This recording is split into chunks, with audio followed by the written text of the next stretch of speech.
Hello, hello, hello. All right, eighth grade. What up? Welcome to my YouTube channel.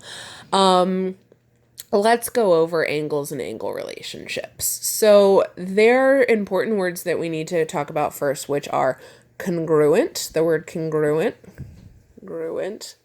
there we go. Means the same. They're equal. Congruent means that they are the same measurement, they're the same angle, they're the same length, they are the same. There's also supplementary, and I'm not going to spell that out, but supplementary means that it is 180 degrees. Those are the two relationships that our angles are going to be. They're either going to be equal to each other or they're going to add up to be 180. So let's look at the names of those and the relationships. So my recommendation is the very first thing you do when you get this situation is draw two boxes.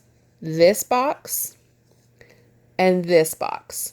These are the same shape. If you look at this, the transversal or the slanted line is in the same place. I have the same values. These are the same.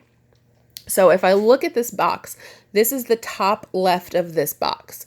Well, the top left of this box is going to be the same value. So the top left is 1, the top left is 5.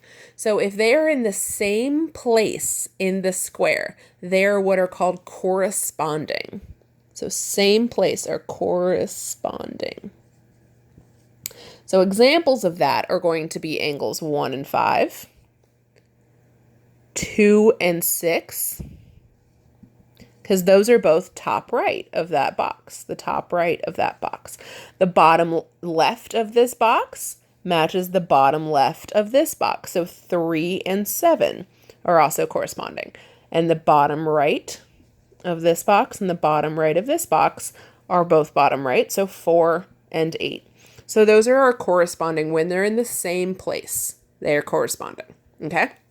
Now, the second important thing that I want you to see are vertical angles. So vertical means up and down. So we're looking at angles that are up and down, not side to side. It's not 1 and 2. It's the ones that are up and down. So these two, you can think vertical is V. These two V's are up and down. So vertical angles that touch in the middle and are shaped like V's are vertical. So 2 and 3 are going to be vertical. 1 and 4 are going to be vertical. So you're doing opposite sides of the box. So you're going to draw a little crisscross through the box.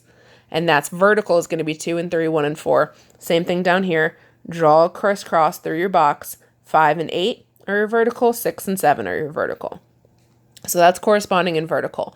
Now, the next big box you need to draw is inside and outside. So these two lines create what's called our interior. This outside is exterior. If you think like exterior paint, like for a house. So we have inside, which is interior, and we have exterior. Up here is also exterior. Okay, so far both are corresponding, which is 1 and 5, 2 and 6, 3 and 7, 4 and 8.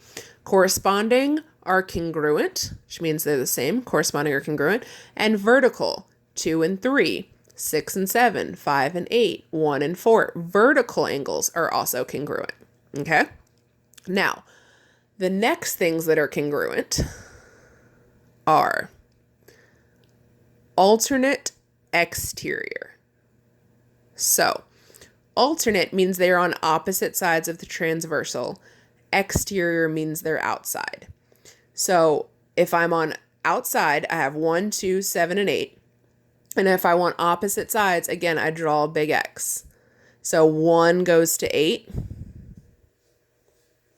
And 2 big X goes to 7. 2 and 7.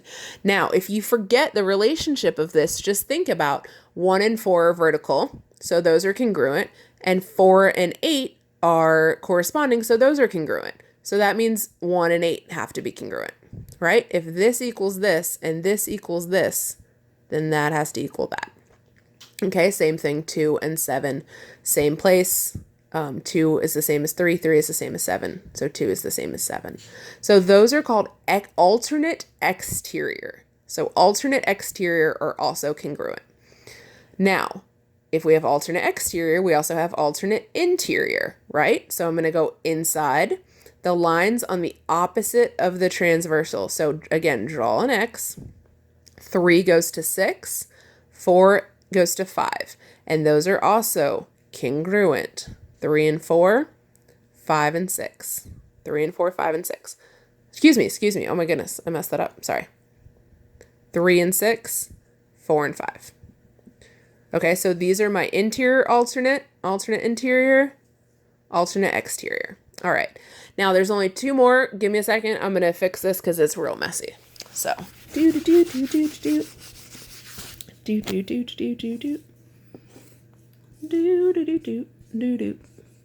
That's my song for you guys. You're welcome. Okay. So, exact same thing. I just erased all that nonsense. Everything we've talked about so far is congruent. Corresponding, vertical, alternate exterior, and alternate interior. Now, the 2 that are supplemental or are going to be equal to each other is same side interior. So that means I have the inside of my box. I'm inside and I am on the same side of the transversal. So 3 plus 5 equals 180. Right?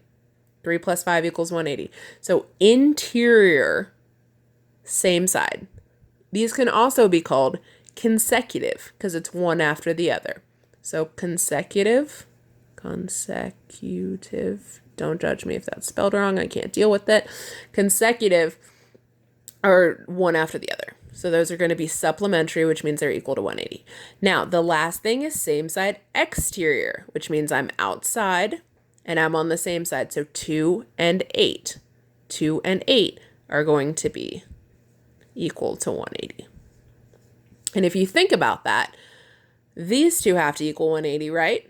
So obviously this has to equal 180. If these two have to equal 180, these 2 have to equal 180, and these 2 have to equal 180. Okay? That's a review. So we have alternate exterior, alternate interior, same side exterior, same side interior, vertical, and corresponding. If you have any questions, leave a comment below.